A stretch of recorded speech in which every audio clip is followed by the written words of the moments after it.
Welcome to the Jurassic Park-Cast, the Jurassic Park podcast where guests chat with me about Michael Crichton's 1990 novel Jurassic Park, and also not that too.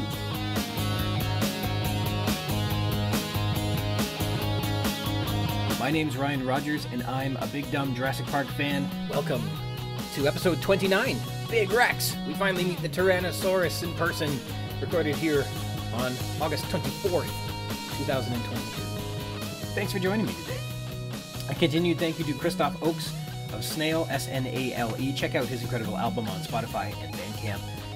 And today's intro is from the song Late Bloomer, and our outro is Grow Old or Don't. We have some corrections. Apparently the best place in the world to see rainbows is in Hawaii, not in a box of frosted Lucky Charms. My mistake. Sundown in Costa Rica in August is actually around 5:45 p.m., as they use in the book. Not anything like the about 8:45 p.m. we have here in Ontario. I had no idea, and I stand corrected. And this is a good one. The Canary Islands aren't named after canaries, but in fact, their Spanish ancestry means that the original name was Canariae Insulae, which is Latin for island of dogs. So how do you like that? We have dinosaur news. In January 2020, the paper Cranial Anatomy of Allosaurus jim-madsoni, a new species from the lower part of the Morrison Formation of Western North America, gave us a new allosaur to play with. Allosaurus is one of the best-known theropod dinosaurs from the Jurassic, and a crucial taxon in phylogenetic analyses, begins the paper. Quote, on the basis of an in-depth first-hand study of the bulk of Allosaurus specimens housed in North American institutions, the authors describe in this paper a new theropod dinosaur from the Upper Jurassic Morrison Formation of Western North America, Allosaurus jim-madsoni, based upon a remarkably complete articulated skeleton and a skull, and a second specimen with an articulated skull and associated skeleton too. The name jim-madsoni honors James H. Madsen, Jr., who made, quote, outstanding contributions to our knowledge of Allosaurus through his Herculean efforts of protecting, excavating, preparing, and curating of many thousands of Allosaurus bones. The holotype DINO 11541 was uncovered from the Morrison Formation at Dinosaur National Monument and is comprised of a nearly complete and articulated skeleton, including the left half of the skull. This means that the Morrison Formation contains two valid species of Allosaurus, with differences in the jugal, maxilla, and nasal bones differing, which are features associated both with signaling structures, like the nasolacrimal crest in the Allosaurus jim-madsoni and the lacrimal horn of Allosaurus fragilis. And there are apparently craniofacial modifications between them as well. And in other news, let's perhaps chat about a newly named dinosaur that was dug up in 1978, but renamed in 2019. It's the tricky-to-say Inguevu Intoloco. The paper Inguevu Intoloco, a new early sauropodomorph dinosaur from the lower Jurassic Elliott Formation of South Africa, and comments on cranial ontogeny in Mesospondylus carinatus, names a new genus of upper Elliott basal sauropodomorph based on a complete skull and a partial skeleton. The name is the Xhosa word, X-H-O-S-A, Xhosa word for gray skull, which is the name of a really cool sounding castle if you ask me. The holotype BP14779 is housed at the Evolutionary Studies Institute, formerly the Bernard Price Institute for Paleontological Research, and it was excavated from the Elliott Formation, where lots of sauropodomorphs, or I guess that's what they're called, prosauropods are found. The critter was about 10 feet long and was previously assigned to Mesospondylus carinatus, but I guess after careful review, there were 16 distinguishing cranial and 6 postcranial characters that led the authors to erect a new genus. Osteohistological examination reveals that the specimen had nearly reached adult size at the time of its death, at a minimum of about 10 years old. Quote, although previously referred to Mesospondylus carinatus, the holotype specimen of Inguevu Intoloco can be differentiated from other basal sauropodomorphs by a combination of 22 characters, conclude the authors. Quote, these characters are not the result of ontogeny, sexual dimorphism, or distortion. Phylogenetic analysis reveals Mesospondylae was a diverse, successful clade with members present on 3 major continents between the late Triassic and early Jurassic. The description of Inguevu shows the utility of better understanding ontogenetic variation in densely sampled dinosaur taxa, and the benefits of critically reassessing previously collected material. All right, with the corrections and dinosaur news out of the way, please let me introduce you to my special guest this episode. Well, I'd like to welcome a guest who you'll recall was my great guest in episode 8, Shore of the Inland Sea, from the Missing Compys podcast. It's the welcomed return of Justin Kiley. How are you doing, Justin? I I'm losing my damn mind. You know what? For anybody listening, don't ever get two puppies at the same time if the person that you are attached to is easily stressed out. It is. Oh no. It's something else right now, but I'm sure it'll be worth it down the line. But if you do hear any sort of barking at my end, that would be one of our puppies. Anyways, but yeah, no, it's going good. I'm excited. I love having puppies. It's it's hard when they're young. I have to tell you, the Missing Compys podcast remains an excellent body of work, and it's filled with all kinds of fun details about Jurassic Park and anyone who's interested in the old scripts. I love the work you guys do going through the different drafts of each of the scripts and reading through them so we don't have to, I think was important, and evaluating them and things like that. So that was good.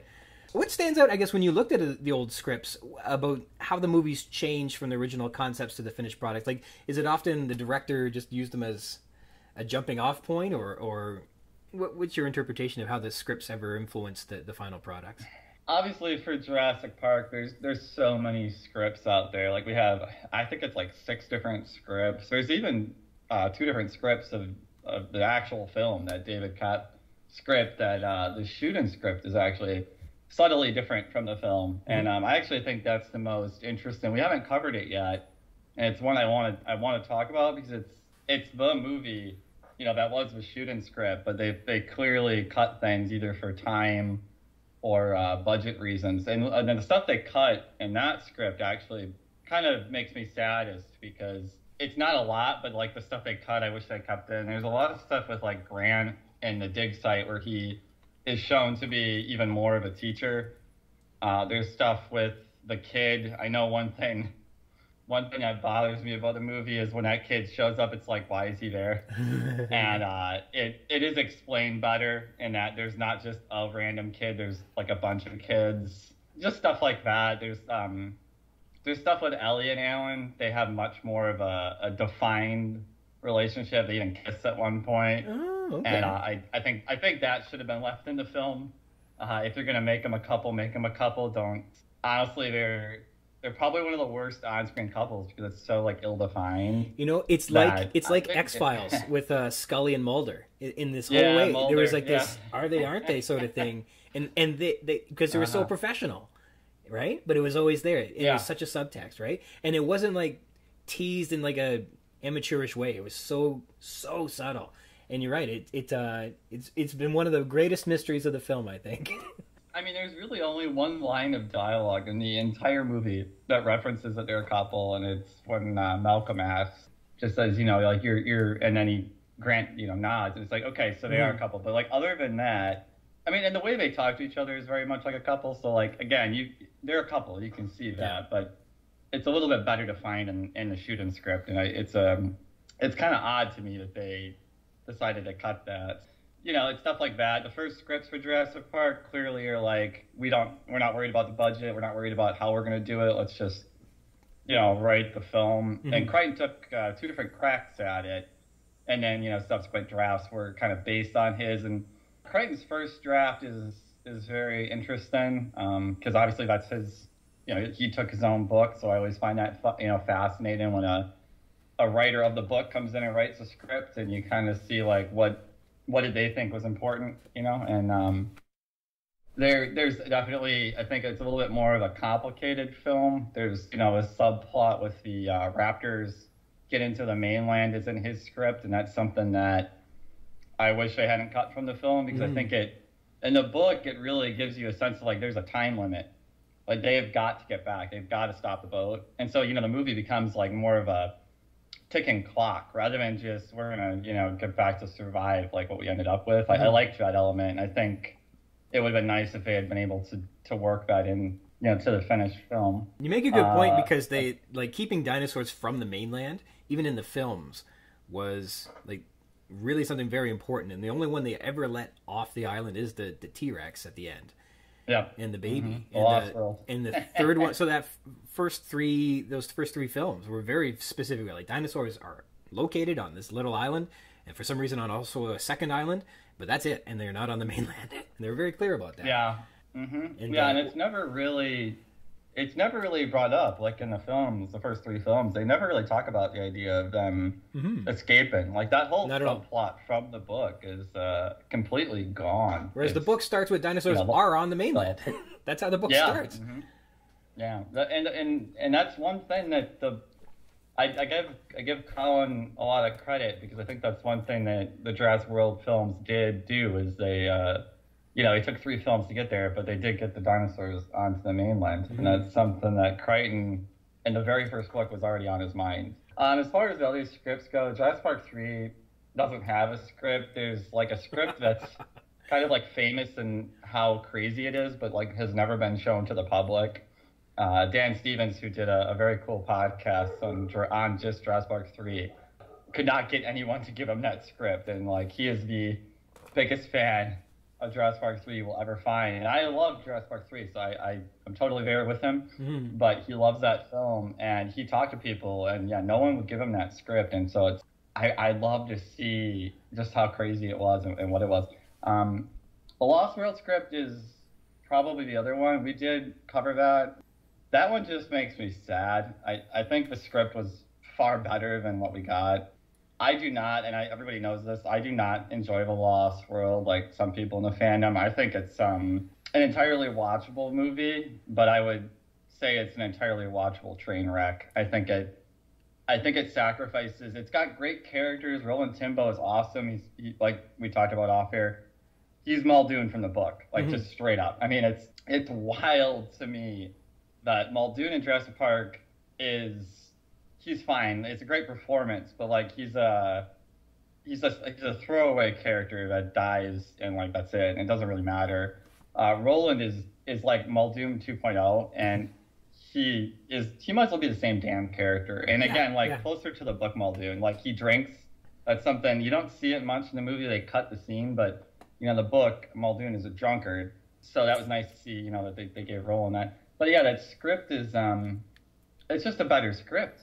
It's a better movie. Like, I will never understand why Spielberg did what he did with that film. I mean, in the script, like, Ian Malcolm's whole motivation is so much more intelligent and so much less of the, I have to say, my girlfriend from the island, which I just think is stupid and antiquated, and every time I watch the movie it bothers me. And it's really, and I'm not even doing like the woke 2022 lens. I don't think that's fair to ever look at a film now and go, oh, well, this is probably, like, I hate that. It's just no. But just as a storyline, I just think it's stupid. Like, it just bothers me. And yeah, that whole script is better. If you haven't, check out our episode on it, or go read it yourself. It's not a perfect script.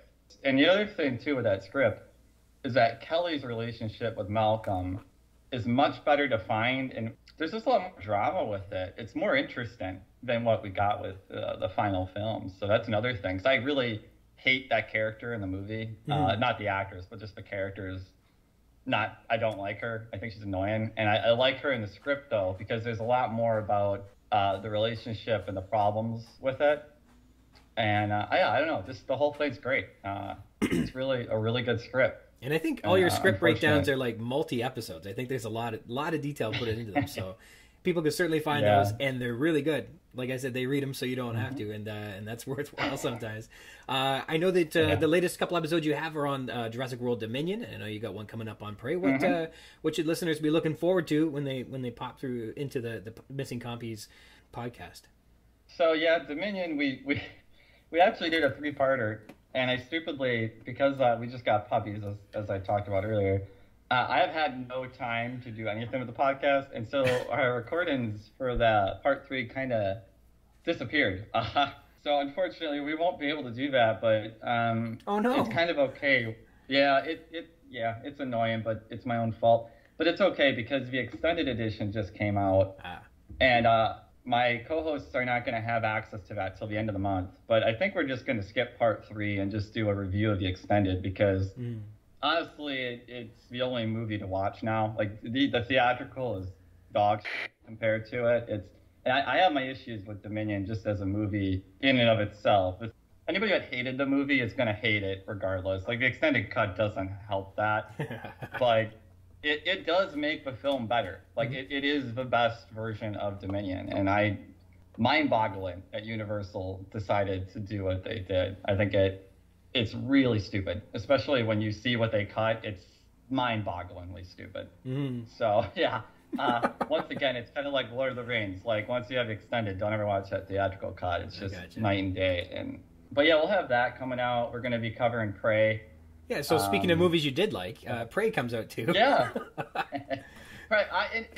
Prey was the movie I was looking forward to actually the most next to Dominion, because I'm a huge Predator fan, and The Predator was a train wreck. And so I was a little nervous, but the concept of Prey, the Native American story 300 years in the past, just thought that was such a cool storyline. And yeah, I thought the movie was incredible. I think they did an amazing job. It really gives me hope that the next couple Predator films are going to kind of do small scale films set in different periods of time. I think is the way to go with that franchise, and I hope they stick with it. It shows how much it means to a film to do authentic world building and to set it in a place that makes sense, in a world or in a community that has some life to it. Whereas, like, I remember loving Predator 2, and then looking back on it, it looks like most people have watched it and thought it might be the worst of the bunch. And I was like, oh, wow, really? And so I must be looking at it through, like, obviously a preteen,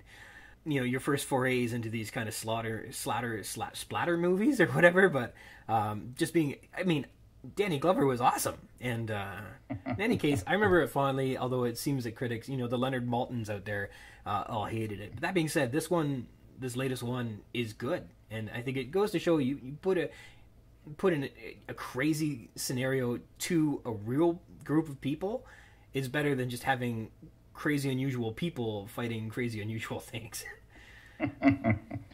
Yeah, I mean, the thing with the Predator films, like, first one's a classic, it's perfect, it's awesome, Arnold and all of that's great. I think Predator 2, I'm kind of with you. I like Predator 2. I think Predator 2 did a lot to build the character of the Predator. The film itself has got a lot of... It's a thoroughly 90s film. It's pretty over the top. I think for what that film did for the creature was really cool. And Danny Glover is pretty good in it. And then Predators I thought was excellent. I thought that was a great sequel. The only one I think is terrible is The Predator. I think it's shocking. Well, no, it's not fair. AVP Requiem is also pretty awful. Although the Predator in that film is amazing. That Predator's great. It's just the unfortunate. It's kind of like Predator 2. But the Predator's great. The film he's in is not. But yeah, no. I mean, Prey is like it's just such a simple film, right? Like, you have the Native Americans 300 years ago just doing their thing, and then this Predator shows up, and it's the first time the Predator's ever been to Earth, and so, like, the Predator's learning, and you get to watch that happen. And I think that's so cool, like, the idea of this is the first time, so, he doesn't know anything, and, like, just watching as he works his way up the food, sorry, mild spoilers for Prey, but watching... up the food chain, watching as he works his way up that food chain is just so cool. And then you have her, the main character, lead, working her way up to, to hunt, and it's just, when they come together, I don't know, the movie's great. I think it did a great thing. I actually hope that other franchises, I hope Jurassic kind of does I think Jurassic really needs to, after Dominion, I can't believe I'm saying this, I really want Jurassic to go back and simplify. And I actually think, I think Prey is an incredible way to do, I'll tell you what I want real quick, since this is a Jurassic podcast. I want Jurassic World Dominion will not be the last Jurassic movie. The movie's made $1 billion. All three did. Critics, can go to hell. It doesn't matter. People gave it people love Dominion. Like, Dominion actually did really well with just general audiences, right? And a lot, even better than Fallen Kingdom, which is mind blowing to me, because I think Fallen Kingdom is the superior film. But it did really well. So we're gonna get another one. It's only a matter of time. But what I think they should do is, okay, so Dominion happened, Dinosaurs out in the world. If it's a sequel to Dominion, do something where it's like a group of people that go camping in Montana or Canada, and they get stalked by a dinosaur. And that's the movie. That's it. That's the whole movie. It's just this group that gets stuck, in a survival situation, not on an island, somewhere different, somewhere that we haven't seen, temperate forest. That's what I want. You know, like I think that'd be so cool. You know, you could bring back the fear of a suspense, really make it about the characters, and kind of get away from the action adventure that they've been doing. I think that'd be stellar. That's just me, but I think that's what I want. I think the general audience's viewing habits have kind of contributed to the serialization of all the sequels that we get. So all of the intellectual property just never die. And by the virtue of there being always another story, the universes in which these stories are told get more and more complicated, and we finally get into these unusual, just bizarre worlds that have been, you know, erected through the different sequels. And I think Predator might have found the solution by, you know, like you said, shrinking the story down, changing the scale. Going back in time is a great setting because all of that, all the complications in the universe building have been eliminated. And I think Jurassic World might have benefited from that as well. And boy, if there was some way to take all these complications away and tell a story that's smaller and doesn't have to live with all of these consequences that have been erected throughout. Because you got to raise the stakes every time you make a movie. And then at the end, you're like, what are we even doing anymore? Well, and that's the problem with Jurassic, I think, is like now, I don't know, the stakes in Dominion are kind of weird because they don't do a good job of giving you stakes in the movie. That's actually one of my problems with it. They could have. There was a way to do it. I think the locust angle, they could have done a lot more with that to make it more of like the locust is really going to be this world problem. But yeah, the film doesn't have any real, it's not a superhero movie. The T-Rex isn't going to take over the world. It's not a supervillain. And so you have to figure out some way to, like I said, to do something a little different. So I that's why I said make it a story of like a couple camping or just something like that. Or my other thought, like you said, is I still want my series about John Lockwood and John Hammond because I still think you could do something really interesting in a series format. Well, you know, I don't know. I think Universal hopefully is going to do something, but we'll see. Universal's let me down before, so you know, as long as they don't go Camp Cretaceous, I just don't need to see the. I actually like that show a lot; it's super fun. But man, if they ever try to do any of that in live action, I'm gonna have a mild heart attack. I thought it would be fun today to go back and look at all of the different films and see if we can't find the vestiges of the original novel, and even the Lost World Jurassic Park. If we can find where some of those scenes have literally been lifted. I was just gonna say, do you want to start with the Lost World? I would, because I think Jurassic Park, almost every scene is adapted from the novel, and so what you see is what you get. We all are pretty familiar with that, but I think with the Lost World Jurassic Park, I did reread it earlier this year, and I remember the film pretty good. And I was like, geez, how did the novel go? And I was like, I went back and checked it out, and it's like, wow, they have an entirely different cast, and they do entirely different things. This is not the same. They are not the same. They're not related in any way, almost. And I thought, that's ridiculous. So structurally, the novel, is written very similar to Jurassic Park. The first 100 pages are like getting to the island, just like in the first book. They have a strange mystery to be solved, like why are these animals washing up, which is kind of the same. And instead of being broken into iterations, they're called configurations of complexity theory instead of chaos theory. Like the anatomy of how he built that book is the same, and he just plopped different characters, including 2 kids, including a scientist, including different things. And he changed a bit of stuff, but it got really bizarre. And I was wondering the motivations for Malcolm to be like, I must know why extinction happened. That's that's the most important thing in the world to me. Like, that seems odd.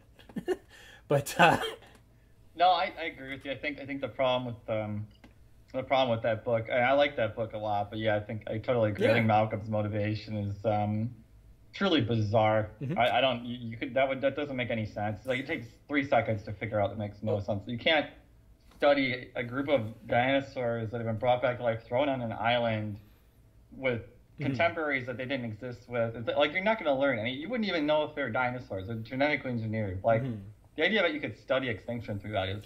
Yeah, you don't learn about wild elephants ridiculous. With elephants in captivity. Like, it's totally different. Yeah.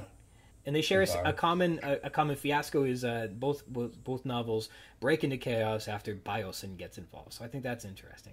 But the similarities kind of end there. What are the cool things? And it blew me away when we thought about it for the first time that Procompsognathus is not in Jurassic Park. They only make their first appearance in The Lost World. And that's incredible because they're so in our minds about like one of the main characters in the franchise, but they didn't exist in the original. I think that's just fascinating. Funny to me because they have the best, and they still haven't. And I don't know if the film will ever, like the series, is ever going to have the balls to do it. But man, the copies in the book still have the best kill, and like one of the most horrific kills of the entire like series. The idea of a baby being eaten alive is it's just so cool. Like I mean, it's just such a great horrific, and you could do that with a PG-13. You could imply there's a way to make that. I mean, I could even direct that. Like if Jurassic Park had opened with a compy, jumping out of a baby's crib with blood dripping from its mouth and like the crack of thunder, the lightning crack of thunder, and I don't know. I get chills because I love that. The way Mike Crichton describes that, and I think that would have been cool. That's right. Like Jurassic Park's an awesome movie, but the way Jurassic Park opens up with the raptor cage, like I've never been fond of that. I actually think it's very problematic. I don't know if anyone listening has ever really thought about this, but if you watch the opening of Jurassic Park and you get over the directing style, like it's a great direction job, but just look at the fact that all the workers in that scene have M4s and MP5s and shotguns, and then wonder about the rest of the movie and where all of those guns went. Because they literally have machine guns, and the rest of the movie we get a shotgun later on, which I mean, and don't get me started on how stupid that shotgun scene with Grant is. It's a wild scene that I don't know, Spielberg. I still don't know why, and that's not in the book either. The book, they don't have guns. So the fact that Spielberg was like, well, we're gonna give them an army, and there's one, and then no one uses the guns. The guys get eaten alive, and no one's like, nah, we're not gonna go in there. Like they could have shot that raptor in the face, and it, maybe saved him. But instead, it's like, well, we'll wait till it, I guess, rips him apart, and then we're gonna shoot. Yeah, it's such a weird thing. It's such a weird. That guy, when he gets lifted into the air like 10 feet, it's like, what the hell is that raptor doing back? Like. I think the opening for Jurassic Park is a little too much like Jaws for my taste. Yeah. Yep. There's a lot of bizarre things happening there. But it's scary. Yeah. You can't take that away from it. It is scary. Yeah. No, it is, yeah. The first time you watch it, it's terrifying. But the third time or fourth time, it starts to lose a lot of that. That's the problem. That's why I think that compy would have been way cooler, because that always would be scary. Right. So the two scenes that are in The Lost World, in particular where the little girl is bitten by a whole pack of compies. In the novel is just a girl getting attacked by one compy, but her parents are there. They aren't. They're just like on a tour visiting Costa Rica. They're not wealthy yachters going to Isla Sorna for some reason. But in that film, when you watch it, everybody's dressed like a captain. There are like eight people bizarre. Rushing around, and they all have a captain's hat. Like it's. But they're like really... servers. But I think that what was neat about what they did is they build it up with, in the novel anyhow, a small animal. And so you don't know what a raptor is. You don't know that they're cloning dinosaurs. And you just have like this chicken-sized animal that's causing a lot of trouble. And as the dinosaurs get bigger, things get scarier. And I think that's so neat. And you're right. Maybe they didn't need to have a raptor lifting a guy clear 10 feet into the air like a giant-sized shark to set the tone. Just weird. Yeah. It's the physics of it. Blow me away. The compies don't, in any of the movies, eat any dinosaur dung, which would have been something that could have adapted out of the book a little bit better.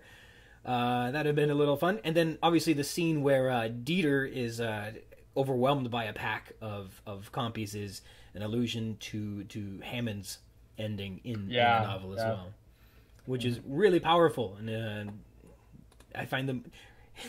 I think that the cheerfulness and the good-naturedness of the design of Jurassic Park that was in the film, that was so opposite to what the dastardly sort of psychopathic motivations of Hammond in the book, really puts like a monkey wrench in designing future films, because you don't have like this single-minded villain that's only interested in doing what he wants and not listening to anybody.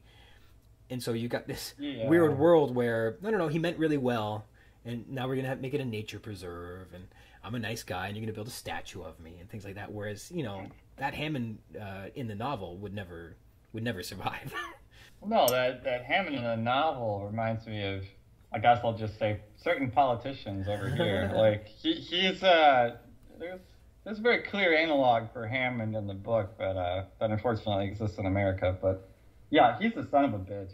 He's a pure capitalist. I mean, he really is like just pure capitalism. I mean, somebody could be ripped apart in front of him, and as long as he could get away with it, he would still, let someone go in right after that. So yeah, it's they really turned him into Walt Disney in the movie, and Richard Annenberg was like, the thing that's kind of sucky is like he could have played that character, and there's definitely moments in the film where you can see that version of Hammond. The best scene in the whole movie, in my opinion, is the Petticoat Lane scene where he's talking to Sattler as his dream is kind of falling apart, and that moment, and that's the one time you see the Hammond from the book show up, and of course he disappears as soon as like Ellie lays the law down. So I mean he doesn't last very long, but like he was there for a second, and I don't know. Jurassic Park's a great movie, but there's definitely an alternate reality where there's a much more faithful version that I'd be very curious to see.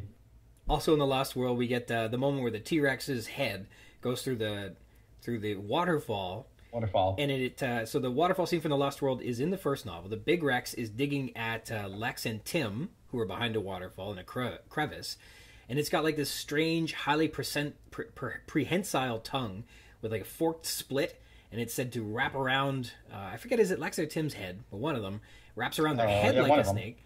And no, it must be Tim, because Lex is there, and she literally says, "I hate him," as she doesn't know what else to do. And in the film, while the Rex is digging behind the waterfall, Vince Vaughn's Nick Van Owen also yells, "I hate him." And it sounds goofy when he says it, but that's literally lifted from the book. And then, instead of having a snake-like tongue that wraps around people like a snake, what happens behind the waterfall? There's an actual snake. There's a snake that chases the guy out. So you can see this adaptation has been lifted right out of the first novel, and I like that. I like they went back to the first novel. I would have liked if they went through some of the second novel too when they wrote that movie, but but it's interesting how I wonder if some of this first movie was already on the page using the first novel as a script before they even got the second draft or the second movie's draft. I wonder. Because there are a lot more of the first book in the second movie than there is of the second book in the second movie. Besides the full-length script that David Koepp has written, which was done before Spielberg changed the third act of the movie, and they had to completely retrofit the film to make that third act, to work it in there. I would argue it doesn't make any sense, but it's in there. There was an outline that was written that was a lot closer to the actual book, with Dachshund showing up and stuff like that. So they definitely knew what Crichton was working on. I mean, Crichton and Spielberg were at that point were talking together, and I think Crichton has said in interviews before he passed away, like, they basically did their own things and just used the same names. So I mean, it was always kind of designed as, we're gonna, Spielberg's gonna do his sequel and I'm gonna do the book, and they're really two different animals. But he seemed at peace with that. Yeah, I mean, to be honest, I still think the book is far better than the movie. Like I definitely, other than Malcolm's motivation, I love The Lost World because there's just great set pieces in there.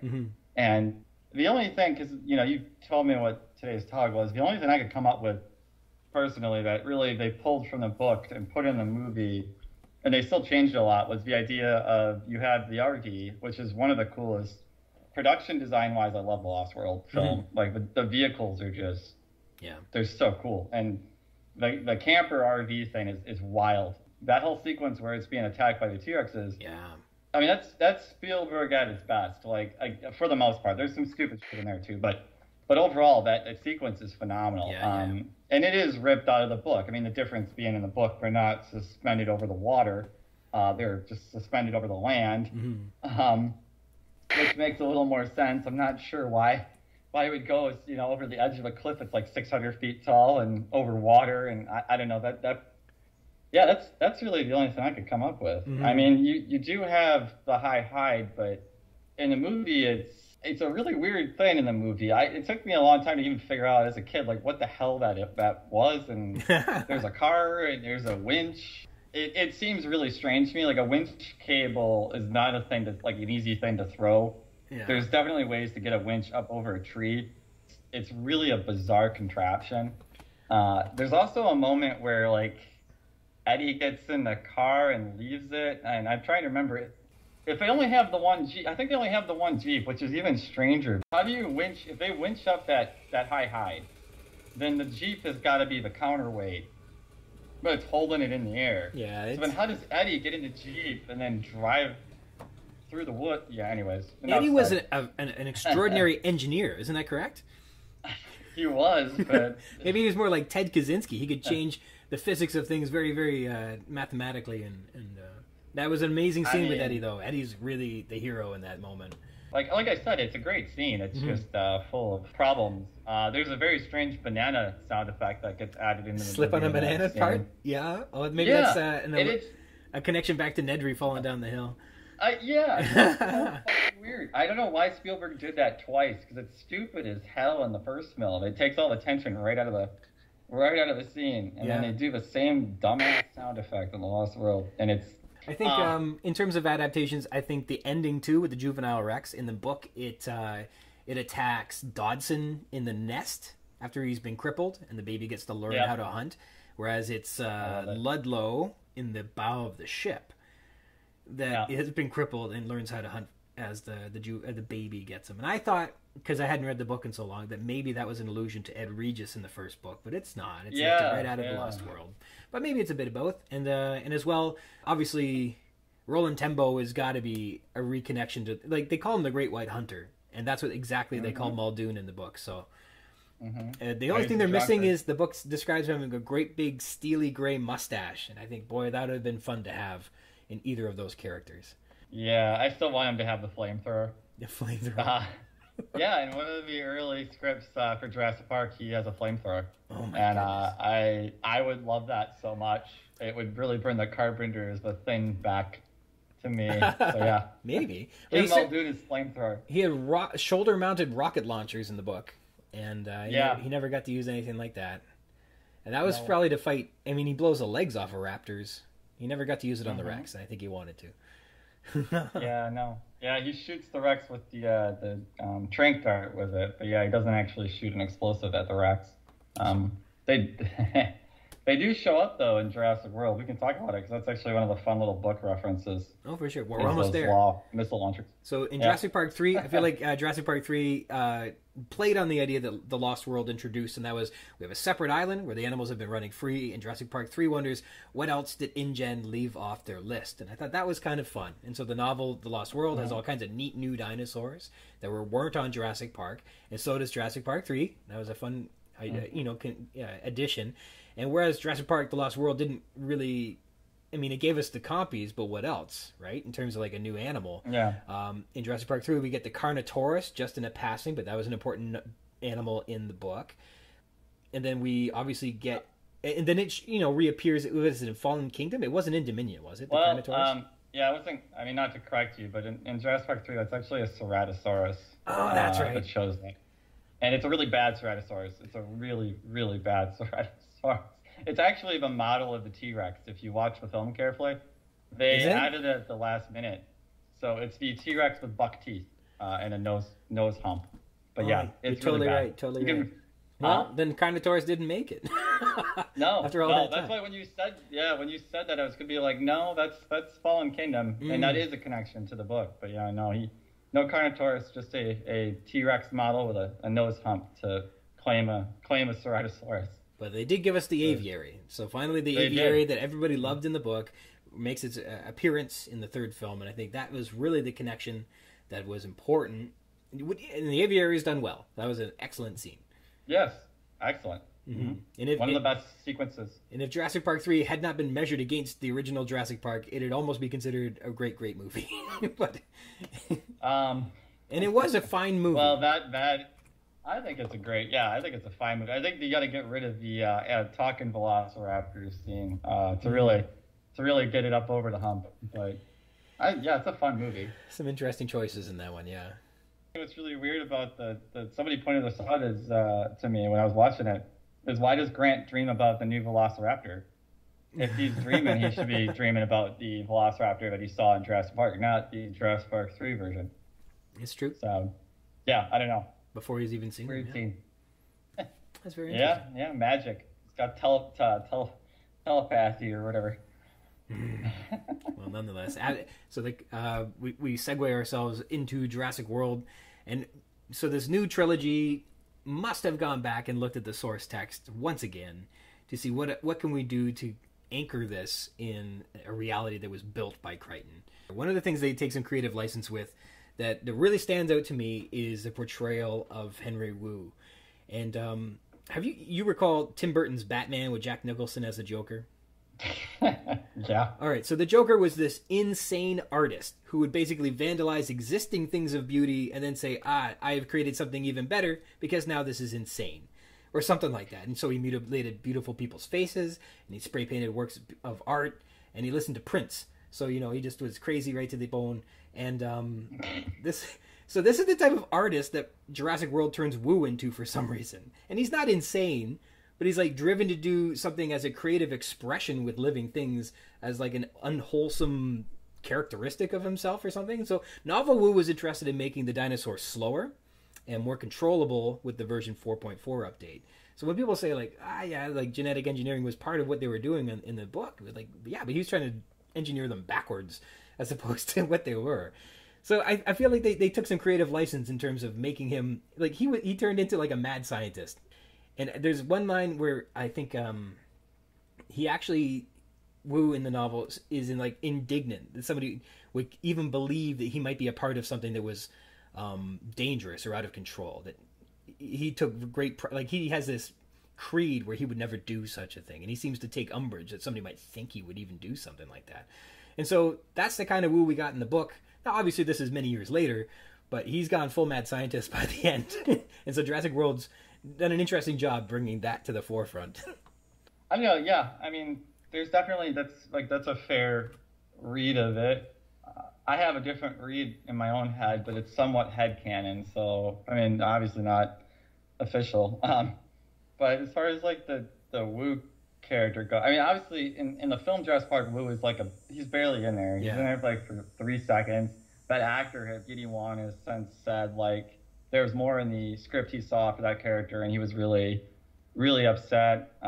He has claimed there could have been some racism involved. I mean, if that's how he felt, I mean, who knows? Probably true, honestly. So that's really unfortunate if that's the case. And I know he was really, really happy to come back to that role and do something meatier with it. Mm-hmm. So, all that to say, I think in the book, at least, I've always read, and obviously, again, he has a much bigger part in the book, like a huge part. But I've always read Wu as, he's, in the book, he's very, he wants to get his name out there. Like, that is something in the book. In fact, the only reason he works with Hammond is under the auspices of that when the park opens, the whole world will know what he's done, and he can go out there on all the news shows and say, look what I did. I did this incredible thing. And so to me, and in the book, he dies. He gets ripped apart. It's actually really brutal. So when he showed up in Jurassic World as this, he's back at Jurassic World. And, he's taken the dinosaurs to the next level. He's made the dinosaurs. Obviously, everybody knows what he did. And now he's created a hybrid dinosaur. I actually always thought that was pretty in line with his characterization. Because, again, he dies in the book. Mm-hmm. So I always thought, well, if you didn't die, I could absolutely see somebody that has a real thirst for kind of celebrity almost to do that. And I mean, I've heard other people say he's kind of a mad scientist. I don't know. I mean, I think at least in the first Jurassic World film, just the first one, I wouldn't necessarily call him a mad scientist. I would say he's somebody that he's pushing the envelope. He may be pushed a little too hard, but he also has one of my favorite lines of any of the films, and I think it's the line that Crichton would have been pretty happy with, and it reminds me of version 4.4, because obviously the whole conceit with Jurassic World is, these are genetically engineered dinosaurs, so, like, anybody that's saying, oh, dinosaurs had feathers, this, that, and the other thing, like, the film has a natural out, and they never really brought it up until Jurassic World, where, Masrani, it's such a cool scene that Masrani talks about, after the Indominus escapes, and he's blaming Wu. He's like, what the hell did you create, and this and that. Wu's like, you didn't ask for reality. Like, there's no reality here. Everything in here is fake. I mean, I can't remember exactly what he says, but that whole that whole thing is basically version 4.4. Now you're right. Yes, you're right. It's inverted because in the book it's Wu's saying they're too dangerous. We can slow them down, and in this he's saying, well, you told me to do this, so I did it. Yes. So it's different, but I do think I think what Colin did there obviously gave the film an out for why the dinosaurs are still scaly, and why there's a genetic hybrid running around. But I do really think that's from Crichton. I mean that is to me a pretty logical thing. Now, obviously, what the rest of the trilogy did with Wu, I have more thoughts on. I was really on board with what they did with him in the first one. I do think it's a little strange. His trajectory doesn't quite make any sense to me. I'd love to ask Colin why Wu went the way he did. It's a little weird in the later films. So I've got a headcanon thing too. I think at the end of the first movie, he got abandoned on the island. And so he must have gone insane or something like that, fending for himself, waiting for somebody to come and rescue him. And somehow he was able to, I don't know, use cloning to like the professor on Gilligan's Island. He was cloning to somehow survive, and then through animals that he created. And then he has this disassociation. And when he finally gets back to the main world, I don't know how it plays out. But there's got to be something there. There's a big reason why he has such a different perspective, The weird part of Jurassic World to me is that at the end of the film, Wu gets lifted off in a helicopter and says, my deal is still in place. And my problem is, like, we never do find out who was he dealing with. Like, I thought Dominion was going to bring up that he was working with Biosyn the whole time. Yeah. And I thought that was going to be really cool. That would have been great to find out, okay, this all clicks. He made the Indominus because Masrani asked him, but he really was working with Biosyn, and this is an inside job. That's where I thought they were going to go. But instead, in Dominion, he has a redemption arc, and, well, we don't need to talk again. Dominion is a fun movie with a lot of problems. I don't know. The story really, I think, got away from them with that film. We get finally a camouflaging dinosaur in Jurassic World that we got in the second book. Camouflaging Carnotaurus became a camouflaging Indominus Rex. There's a whole line about when they go to the Tyrannosaurus paddock, and everybody's like, "Oh my god, I can't wait to see the biggest Tyrannosaur ever," or something like that. Hammond is like, they've come to see the danger, and that element that the people are inspired and eager to come and see the dinosaurs is because there's something dangerous about them. And I think that is the motivation to create a world where building something like an Indominus Rex is a natural progression. And so I think that was something that's an extrapolation that is believable out of the first novel.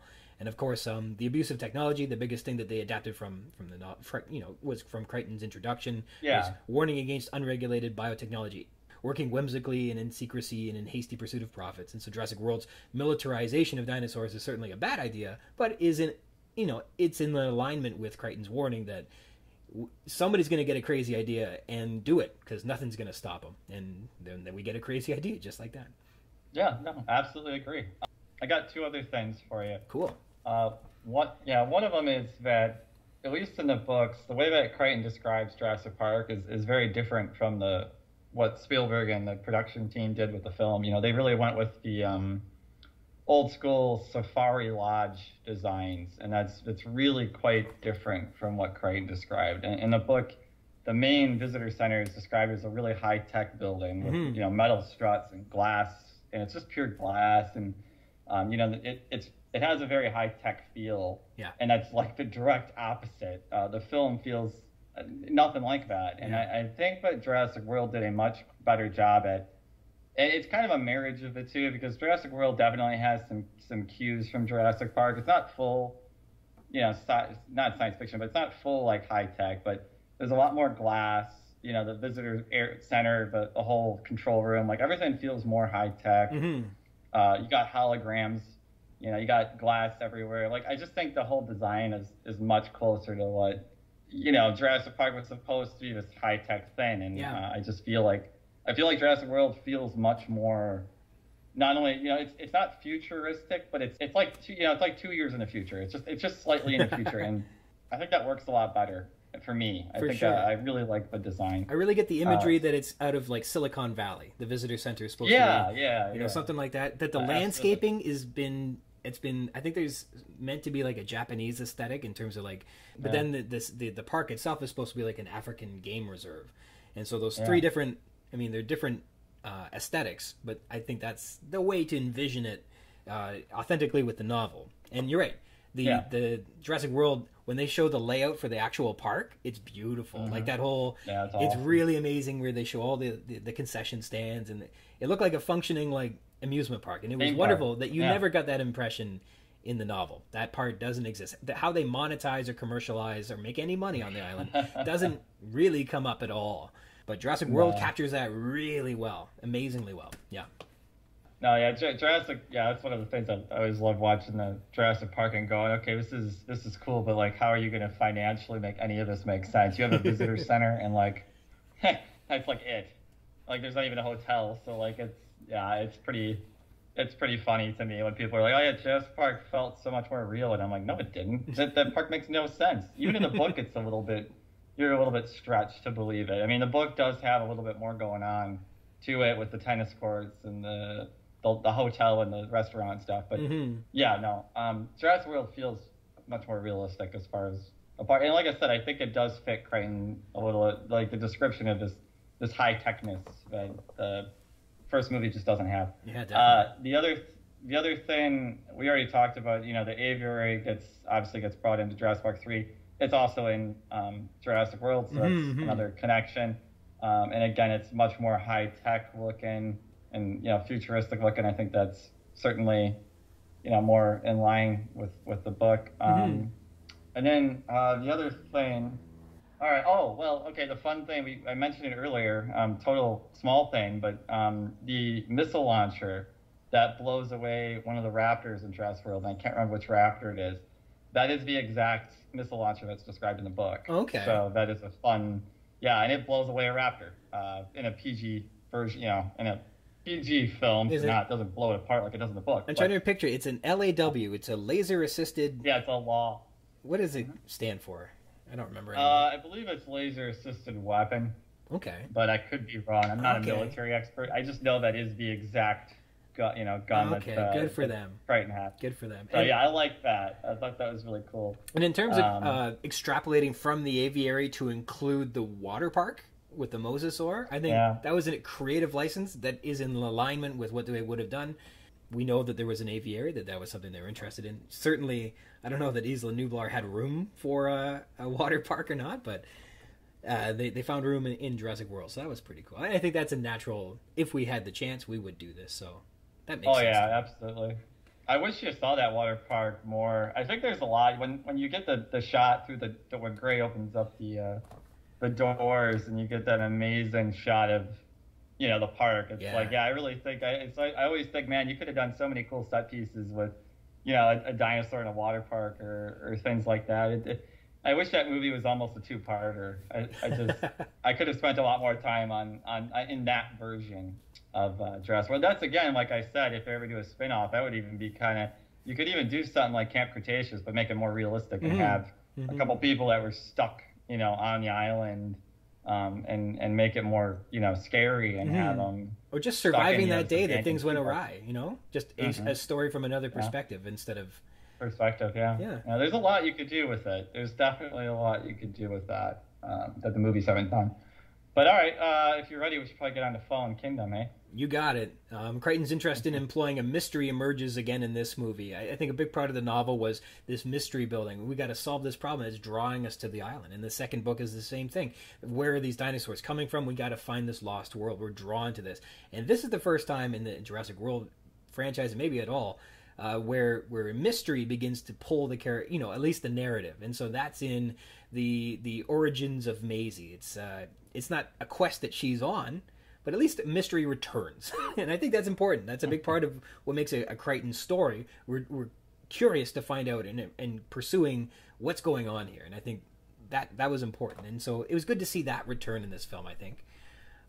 Is she... It seems like she discovers the truth about her ancestry while escaping the Indoraptor. She isn't like pursuing the truth in that respect, but in the end, was she a clone, or was it parthenogenetically created by her mother? What was the explanation in the end there? Boy, you know what? I've seen Dominion twice, and I'm still pretty confused. I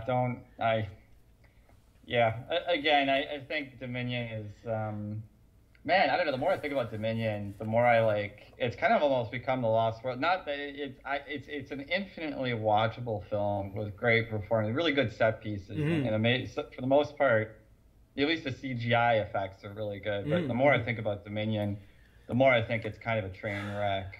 Yeah, my critique of Dominion is only this. Like, we watched it, and it was totally watchable, but, like, you can't think about it. Yeah. You almost can't think of any of it. Like, if you think about any part of it, you're going to have trouble. And so you can't... It's tough to chat about a movie or talk about a movie that you can't think about because it doesn't work. And that's... the only... Yeah. But it looked cool. Like, you could sit down and at the end you say, I saw the movie, and, I mean, that's true. And it was neat. It's weird because It is weird. Let's go back to Fallen Kingdom. Yes. with Maisie at least. We just at the end of Fallen Kingdom, the assumption is she's a clone of her mother. Her mother passed away, and that was the thing. She's a clone, which they should have stuck with. It's very strange what they did with. But as far as like the mystery element of that and that whole storyline. Yeah, I really like it. I think it's cool. I agree with you. I think it was good to have a mystery again. I think Fallen Kingdom actually has even more things that they're very small, but there's a lot they pull from the book with that. I mean, the whole thing with John Lockwood being pulled in. Now, obviously, that character is not in the book, but Hammond did have a partner in the book, and actually it was Woo's. It was basically Woo before Woo existed. It was Woo's Woo's mentor, Norman Atherton. That's right. And he dies in the book, and that's why Woo is brought in. But I mean, he does work with Hammond. Like, Hammond knows that that person. I thought that was pretty cool. I thought the way that they brought in a partner for Hammond. Colin talked about how, and the whole reason that all the facilities underneath Lockwood Manor exist is that's where the cloning first happened, and that's where like the baby elephants were. And all that stuff is really cool. And again, it's definitely inspired by the book. I mean, it's not directly pulled from the book, but it it's there if you want to see it. I think the idea of the genetic engineering becoming much more of a forefront thing. One of the reasons I really like the Maisie storyline is because that's the ultimate. Depending on how you look at it, that's the ultimate misuse of genetic technology, right? The idea of cloning a human being because your child dies is kind of. I mean, that is absolutely like a Crichton plot line. That's a taboo Crichton, for sure. Would have really liked that. Yeah, that's why I'm really disappointed with what they did with it, because I think the idea of somebody that's a clone, there's a lot there that you can mine, for drama. I mean, just the idea, the implication of what that would do to a person's mental state is huge. I mean, you could spend a whole series on just Maisie and what she would go through with that, and it threw it all away. But yeah, I mean, all that stuff's great. I think the destruction of the island in the book, Nublar's carpet bombed, and in the film it explodes on a volcano. So I guess there's connectivity there too. Jurassic Park, Isla Sorna was a sea mount off of volcanic activity from once upon a time. So I kind of envision Jurassic Park as being like a really large, almost dormant volcano, in that like you've got this rim around the edge, and then the park is in the valley inside.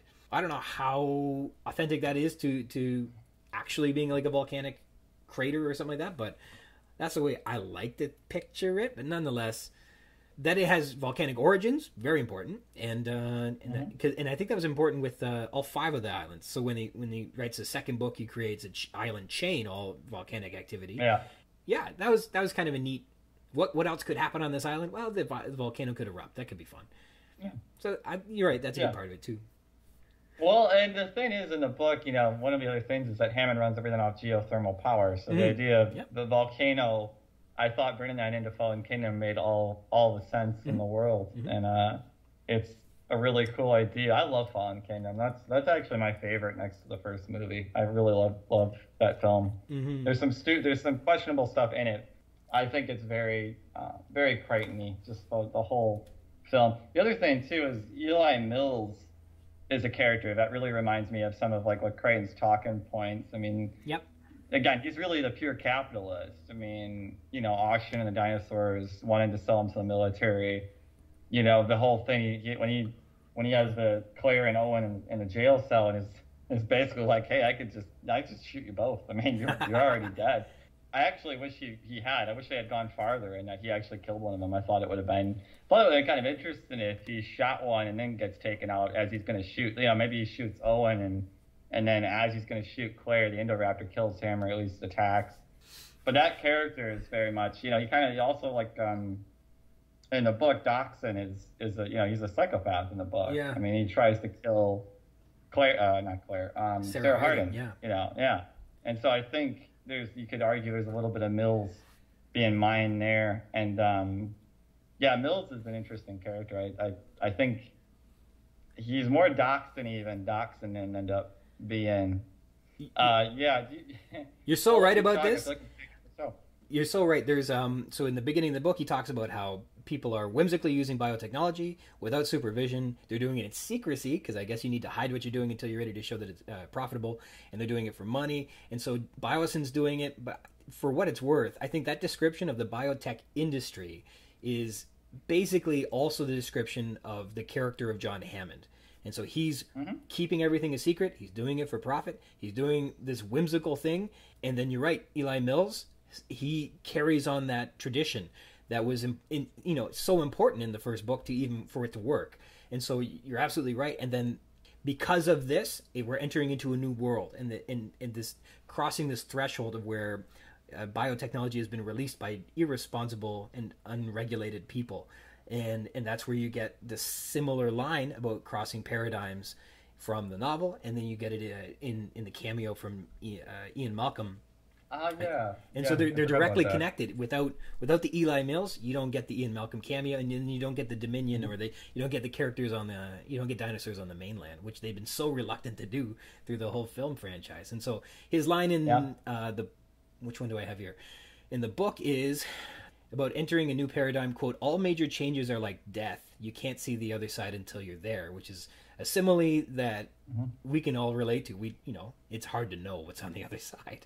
And so this dangerous, consequential threshold that you need to pass through into a complete unknown is very unnerving. And so that's the I guess the feeling we're supposed to take with us as biotechnology is released on the Earth. And then in the film, where he's, I guess, testifying to Congress, he says, changes like death, you don't know what it's like until you're standing at the gates. Yeah, it's the same idea. Now that the dinosaurs are on the mainland, here we are, and who knows what we're going to get. And I think that's quintessential Malcolm as well, that this chaos theory, this unpredictable nature of everything, really comes to a point when you get to these paradigm shifts. And so I think that's such a good part of the movie, and it's such an important part of the book. And I think you make a great point that Eli Mills is the agent that makes it happen, just like Hammond was the agent that makes it happen in the novel. That's incredible. Yeah, Mills is a character I really enjoy. He's very Crichton-y to me, and I also he's just very believable to me. Like it's a character that absolutely works. He's not exactly all there upstairs. I also like that he kills someone. I think that's cool. It's nice to have a murder, the problem with that movie is if he actually survived it, I'm not sure what the next day would be, because he murders someone he's not related to. So I don't know what his plan was as far as he's basically just an employee. So it's like your boss. You kill your boss and think you're going to get his money. It's a little. Yeah, I don't know. He's going to get the money. I don't know if Lockwood was he had a conservator to his estate for the transition upon his impending death. Eli Mills feels like he was.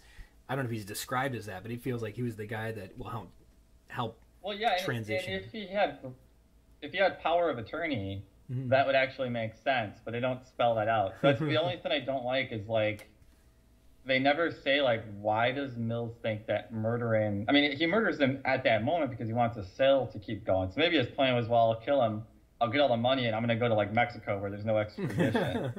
That could make sense, right? I guess, but he dies, it doesn't matter. But that is kind of a plot hole, or maybe not a plot hole, but it is something that I wish there should have been a line of dialogue to to answer that. And I mean, that's kind of like Maisie's surrogate mom also disappears in the third act of the movie, and that's a little strange. I guess she was actually supposed to be killed. The Indoraptor was going to tear her apart, and they cut the scene. Really?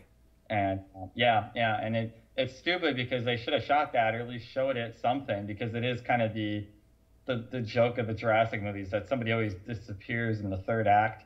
In that one it's her. In Jurassic World it's Barry.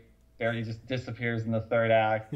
In Lost World you have Nick Van Nolan disappearing in the third act. So yeah, somebody always disappears in the third act. Everybody but Malcolm in the second one, yeah. So it's very strange, and that they consistently do that. Well, you make a good point. Like, so once we get to Dominion, there are a couple thematic, I guess, references that are pretty close to the source material. But I mean, the journey's far removed from the first island back in '93. The Raptors are heroes now. They're no longer the villains. Yeah. Tyrannosaurus is the hero now. It's no longer the villain. I guess Tyrannosaurus has been the hero for a long time now. To be fair, he was kind of the hero in the first movie too. That's true. I mean, right? He does save them.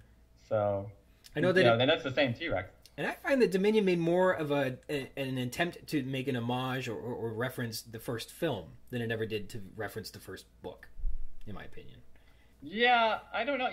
I'd have to watch Dominion again, because I actually thought it was kind of I didn't pick up a ton of like homages to any of the other films, whereas like Fallen Kingdom has some really clear ones. And maybe not the other films, like literally the first film, I think.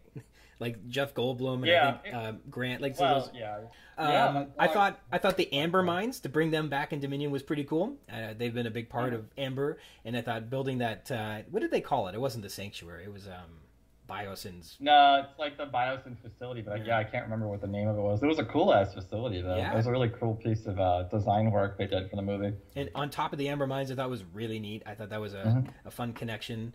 Yeah. So this is a good one. I like this one in particular. So when Claire arrives at whatever that station was in the facility, and she'd been stalked by the Dilophosaurs, and you can hear them like hooting in the bushes all over around her and stuff like that. That was way more like what Nedry had when he was stalked in the novel than what was portrayed in the film. And I thought that was probably for me the scariest moment in the whole thing, when you don't see them, they're there, you know what they do, and you could hear them all around her, and she's all by herself. I thought that was maybe the scariest, to me, most successfully scary part of the film. The rest of it was like an adventure, but you got to read off of what the characters are doing. The characters never seemed scared. They always just seemed like they were just, I don't know, Avengers, right?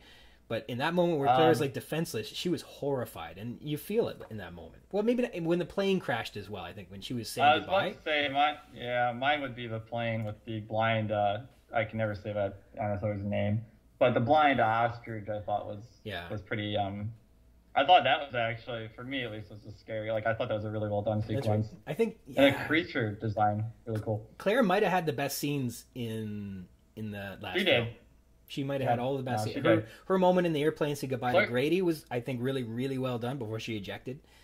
Her landing in the bushes with the Therizinosaur was really well done. I thought that was she was great in that. Her we'll get to the next one. Because I think there's another great moment to the book that was she gets to do as well. But the Dilophosaur horror, I think, was really, really specifically written to be more close to what happened in the novel.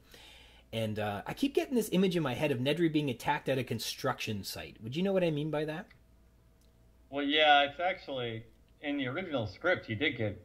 So what the first, I think it's the first or the second script, he was actually in a construction site when he gets attacked. That's right. He's in one of it. There's concept art of it actually the construction yard. Right. And so in my head I keep seeing it, but it wasn't in the novel. It's not in the movie. That there's in the script it's like it's called an equipment graveyard filled with tractors and cement mixers and things like that, and that's where he's ambushed. And in any case, that never happened to anybody. But yeah, I thought this Dilophosaur scene was really cool. And then when Grady grabs it by the throat, I was like, that's pretty cool too. That part I was okay with. And for whatever quality of the puppets for the Dilophosaurs, I still thought that scene was really well done. I'm gonna hold my We talked about the puppets on the podcast. I think we did. Hopefully that wasn't in part 3. I don't think we lost. But, you didn't get to the Dimetrodons. I don't think, which is a shame. No. Well, you know what? See, here, I'll tell you what. That's one of my favorite pieces. Like, I love that animal, and I love that sequence, and I think that one's helped because they're in the dark, and so it's a lot harder to pick them apart. But I do have to say, overall, Dominion reminds me of the new Star Wars movies, where like they're purposely trying to be like, hey, look at us, we're Star Wars from the 70s. These are animatronics, and you can tell from 3 miles away. Like, these are not real animals. They are puppets. And Dominion feels like that. It's like, man, I didn't know we were watching the Jim Henson film. Like, these are they are honestly, I'm sorry, but they're some of the worst puppets. Like, I wish they had done full CGI. They should have gotten rid of all. I don't know how Colin watched those and those dailies and was like, yeah, we're just gonna leave it. Like, get rid of those Dinosaurs puppets. They're terrible. Mm-hmm. They're truly terrible. I agree that scene is scary until you see the puppet, and then it's like, oh god, it's a puppet. Awful. The only one that looks good is the Giganotosaurus. That is the only one that looks okay. Yeah. I think the rest are terrible. It was good. The Megalodons, they're okay until you kind of fully see them, and then there's some really strange CGI with those too. Like, yeah. I don't know if it was COVID or what, but for a movie that got delayed a full year, I think they really tried on those animatronics. They're all awful. When the Giganotosaurus was tracking them around the car, that was cool. I think that was really, really well done as well. That was a powerful moment where there's a lot of people to be hiding, but it was still pretty good. Well, yeah. Yeah, my brother was watching it with me, and he goes, this looks really cool, but this makes absolutely no sense. And I'm like, yeah, I don't know. It's kind of, there's like, Dominion is such a mixed bag. There's some really cool stuff and some really silly stuff. Mm-hmm. It's really kind of unfortunate. Like, the Giga design, and I think the Giga is scary as hell. And it has scary sequences, like, there's like when it's attacking the observation and just rips that thing apart is really cool, and it's all well done, but there's some weird stuff too, like you said. When it circles them, it's like, I don't know what it's doing, but it looks great, but it's not acting like an animal. I should say that though, because to be fair, it knows it's bigger than them, and it's maybe just investigating. So I shouldn't say that. That's not really fair. Well, you know how puppies go if you put a treat in the ball and the puppy just rolls around trying to get inside. So that's not crazy. So there's one other part from the novel that I think was adapted into this film as well. And see what you think. Maybe I'm just drawing conclusions where they don't exist. But there's a scene where Sattler has climbed up to the roof of the visitor center and a raptor chases her. She sprints across the roof and leaps into a swimming pool that she never got to do in the first film. And it's she's playing decoy, then when the raptors come after her, she has to get away. And so there's this incredible moment where she leaps as far as she possibly could, beyond what was humanly possible, and astonishes herself, landing in the pool, and continues to escape from these raptors, and therefore drawing their attention away so that the other people can get the power back on or something like that.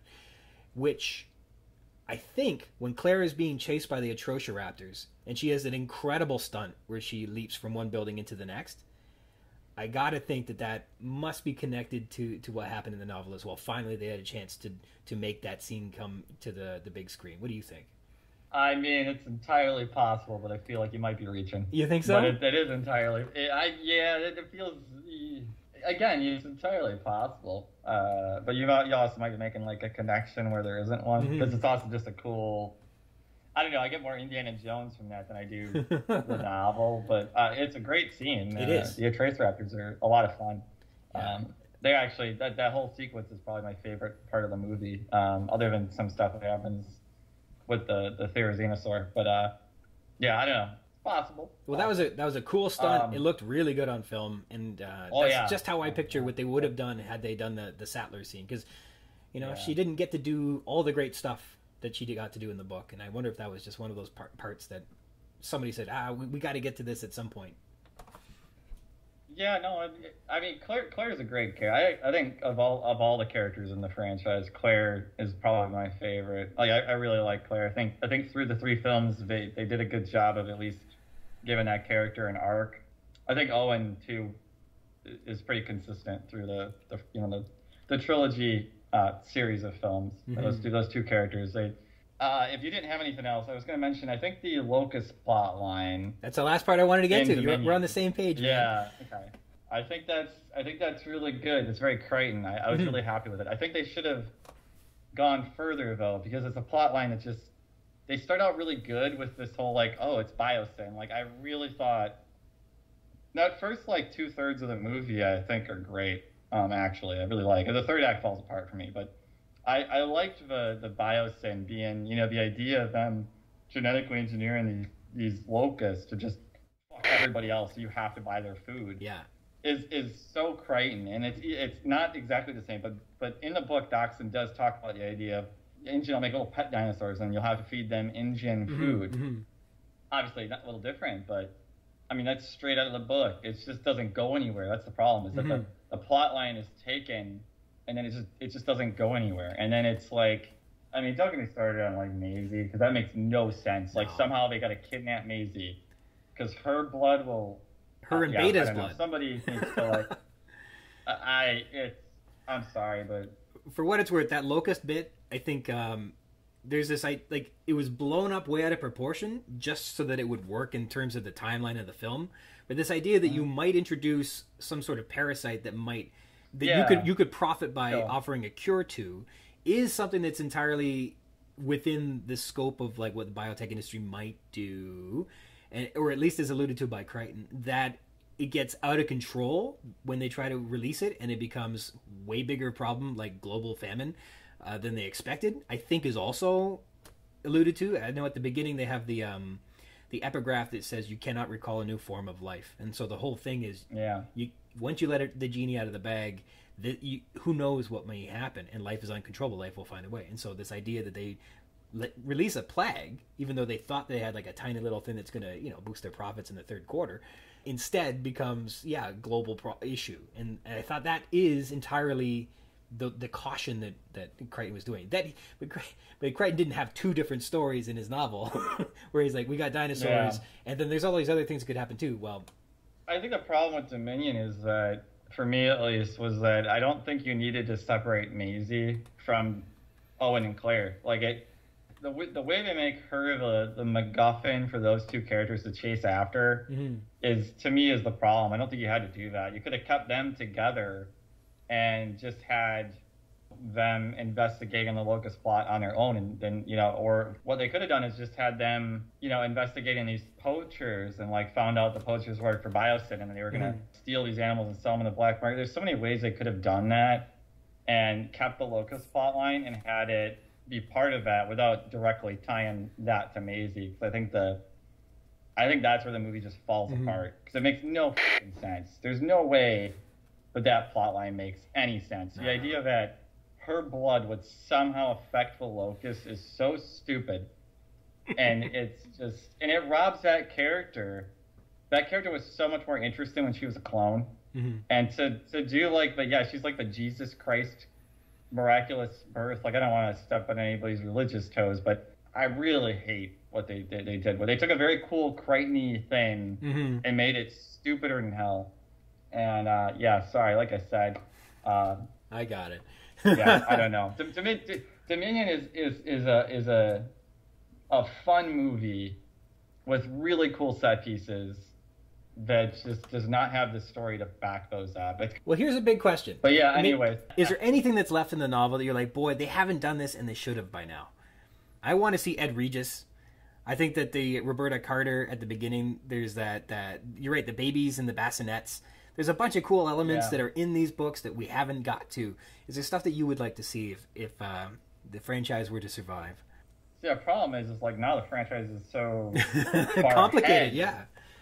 I don't think there's much you can pull from the book anymore, because like all the stuff I would say, you can't do it anymore. Like you know what? Actually, to be honest, what I would do from that angle is I would want to see like a full-on reboot, like a remake of Jurassic Park. Get someone else to come in and just redo the film and make it a darker, grittier, violent film. Make it more what the book was, you know, really don't hold back. And maybe do a two-parter, dude, you know, instead of trying to cram that whole thing into one film, do a two-parter where you can really do all the storyline, do the thriller storyline, do the clicking clock. Wait. You could even do the first film like ends where there's raptors in the boat. And I get here's the coup de grace. You know what makes it work? Instead of it being a film in the 90s trying to be futuristic, it could be a film from the 2030s that's going retro to the 90s. Oh, retro to 90s. You could do that. That would be so cool. Yeah. I mean, you can do a lot with it. I guess my whole thought is just the only way to really pull from the book now is to do is to do like a full-on remake, because one thing that I think Colin did do, and the extended cut did, and Fallen Kingdom certainly did, was bring a level of violence and brutality with the deaths. I mean, Eli Mills gets just ripped apart, and characters get arms ripped off, and it's all in camera, and I actually still can't believe they got away with a lot of that stuff. But there's some really cool stuff in the extended edition that makes Dominion a lot more fun as far as so like. I don't know. That's the one thing. Like, Jurassic Park is actually pretty scary. Like, there's some scary stuff with the raptors, but like, it could have been even more. Like, a lot of my favorite stuff from the book is, Nedry's death scene is incredible. Arnold being hunted in the power room is incredible. There's the Compys. Eating babies is great. Like, a lot of my favorite stuff is the genetic engineering aspect, and then the violence that kind of goes along with it, and it's really not to be found in the first film, And I think with the other thing is nowadays you could do a Jurassic Park and show more dinosaurs and get it closer to the book, because there's like 10 minutes of them in the movie, and all the early scripts had more dinosaurs, and I think if you can do more dinosaurs and still make it terrifying. If you can get an R-rated, no holds bar, really well thought out film. Like, I love what Spielberg's Jurassic Park is classic. That's why we're here talking about this. Like, he did an incredible job. But when he was bidding for the rights, James Cameron was also wanting the rights to Jurassic Park. Huh? Can you imagine? Yeah. And that's the thing. If you look at James Cameron as a filmmaker, I do think his sensibilities would have given us a more adult Jurassic Park. And so, like, give me the James Cameron cut of Jurassic Park, That's what I want. I want that alternate reality Jurassic Park. So, yeah, that's what I would do. Well, I appreciate it. That's long way to answer, but... No. I love it. I love it. What could have been. Well, I got to tell you, I appreciate this so much. We're out of time. What can people look forward to on the Missing Compys podcast in the next little bit? What's coming up next? Hopefully. Yeah? Hopefully a consistent release schedule. I don't know. Like I said, we're going to do the Prey review today, actually, later. I'm going to record it, hopefully get that out. We're going to do the extended cut for Dominion review later in the month. Nice. And other than that, Jurassic Park obviously is kind of done. We're going to do our thoughts on the last season of Camp Cretaceous. We got that hopefully coming out. And the podcast really is a creature movie podcast. We focused on Jurassic, but now that it's kind of done, I think we're going to try to get back to doing more stuff with, some of the other creature stuff that's coming out. House of the Dragon, Lord of the Rings. Those are both things that I'm trying to find someone to co-host with me on. I'd really like to do a podcast following one of these TV series. So that's something might happen. Otherwise, I think we're gonna just start doing a lot of movies from the past. Hopefully, monster movies. I'd like to do a Thin and the Thin. I think that'd be really fun. So I don't know, lots of stuff hopefully, but just bear with me. It's hard. I got puppies. I work 70 hours a week. Well, thank you for what precious time you do have. I appreciate you coming back. Well, thank you so much for having me. It's been a blast. Hopefully everybody enjoys listening to us ramble. Right on. Well, thanks so much. Good luck with the podcast tonight, and I look forward to it. A big thank you to Justin Kiley for coming back on the podcast to join us for another episode. I know how hard it is to find the time to do things like this sometimes, Yeah, especially over the summer and when things are busy. So thank you very much. This week's text is Big Rex, spanning from pages 144 to 149. In a synopsis, they arrive at the Tyrannosaur paddock, and the shy and sensitive Big Rex is baited with a goat. And then we get to learn all about Robert Muldoon, who thinks that dinosaurs are a little too dangerous to have in a park environment. And then we watch the Rex eat a goat. Characters: Richard Kiley, the voice, continues the tour, and his voice is activated as they reach the Tyrannosaur paddock, which must indicate that the Tyrannosaur is nearby, as we learned earlier, because the motion sensors inform the CD-ROM when to activate pre-recordings. We're told on 144. Mysteriously, the voice recording knows when the Tyrannosaurus exits the field as well, and offers a salutation as they depart. Ladies and gentlemen, Tyrannosaurus Rex, on 149. Ed Regis reveals that the artfully described sunset landscape at the Tyrannosaur paddock is a place he'll often escape to just sit and reflect, on page 144, as he speaks over the intercom with the other land cruiser. He tells Grant and the other riders about the Tyrannosaur, including that she is shy, on 145, but he assures his guests they won't be disappointed when they see the Tyrant King. Regis wants the Rex to eat in front of them. Dr. Alan Grant, the artfully described sunset landscape doesn't impress Grant, we're told on 144. He wants to see the Tyrannosaurus and supposes that its absence is because she's off hunting the Apatosaurs they saw in the distance. Then Regis tells him about Tyrannosauruses. Listen, Regis, do you know who I am? I'm Alan Grant. I forget more about Tyrannosaurs before I go to sleep each night than you'll ever learn in your whole life. Don't you be telling me about Tyrannosaurs.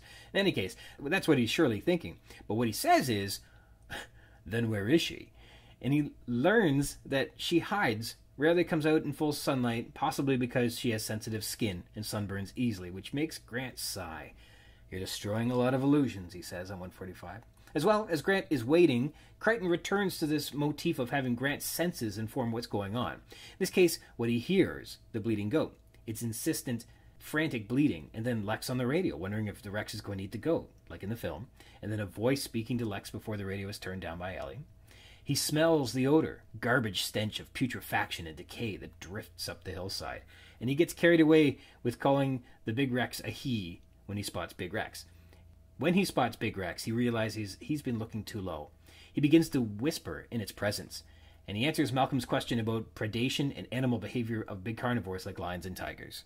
Dr. Ian Malcolm. Malcolm finds something funny about the Tyrannosaur being described as shy on 145. This is certainly an unexpected quality for Tyrannosaurus, and perhaps that delights Malcolm, that the animals that were intended to shock and delight audiences are in fact shy. That's chaos theory. He laughs at the thought that Tyrannosaurus might sunburn easily and have sensitive skin. When Grant calls Big Rex a he, Malcolm corrects him. She. On page 148. Malcolm too begins whispering in its presence. The dinosaur's immensity astonishes him. Malcolm wonders how long it will wait before taking the goat. Malcolm is very curious about the Tyrannosaur behavior, and Regis and Grant take turns answering his questions, and he concludes his experience as fantastic. John Hammond. They've come for the danger, says Hammond, observing the tourists who are so eager to catch a glimpse of the Big Rex on page 145. They can't wait to see it. Muldoon thinks of Hammond as a martinet. Hammond apparently had to be convinced to study the Dilophosaur venom, and only agreed after a handler was almost blinded by the venom. Hammond also resisted Muldoon's request for weapons to combat the animals when necessary on page 147. Finally, we get to really dig into Robert Muldoon. The danger is what Muldoon is afraid people are eager to see, he says on 145. He twirls the keys to the armory on his finger as he watches the monitors tensely. He shares Arnold's apprehensions with the first group of tourists entering the park. In fact, he's so nervous he goes down to the armory to get the weapons out right now and prep the gas-powered Jeep, because that's how uncertain he is that things are going to run smoothly out there. He feels some dinosaurs are too dangerous to be kept in a park setting, in part because they still know so little about the animals, like the Dilophosaur poison. Muldoon is the park warden and a big man, 50 years old, with a steel-gray mustache and deep blue eyes, who was born and raised in Nairobi, Kenya, working most of his life as a guide for African big-game hunters, as his father before him. Since 1980, he began working as a wildlife consultant for conservation groups and zoo designers, becoming well-known, including having an article in the London Sunday Times saying, "What Robert Trent Jones is to golf courses, Muldoon is to zoos, a designer unsurpassed in knowledge and skill." Muldoon specializes in defining space and habitat requirements for lions, elephants, zebras, and hippos, identifying which animals could be kept together and which had to be separated. Muldoon's San Francisco work was considered routine, and he much preferred working at an Indian park, Tiger World in Kashmir. As he was wishing to leave Africa, he was offered the job at Jurassic Park, where he obviously was astonished to find the park was a collection of genetically engineered prehistoric animals. Through his experience, he's developed an unblinking, unromantic view of animals that set him at odds with Jurassic Park's management in California. Muldoon worries the most about the velociraptors. He describes what happened when one escaped, and says the holding pen was fit with electronic sensors to warn of other impending escapes, on page 147. Or in other words, he fully expects they're going to get free again. They are natural cage breakers who have a talent for escaping. Muldoon asked for guns, and specifically a shoulder-mounted LAW missile launcher. I never really knew what LAW stood for, but I can now confidently say these are light anti-tank or anti-armor weapons. These are single-shot, line-of-sight missile systems designed for infantry use. This was because taking down a 40-ton animal is nearly impossible without huge ordnance. He threatened to quit unless he could get some weapons on the island, and so management made a concession. Oh, he also was going to blackmail them, or he was going to go to the press with their story anyhow.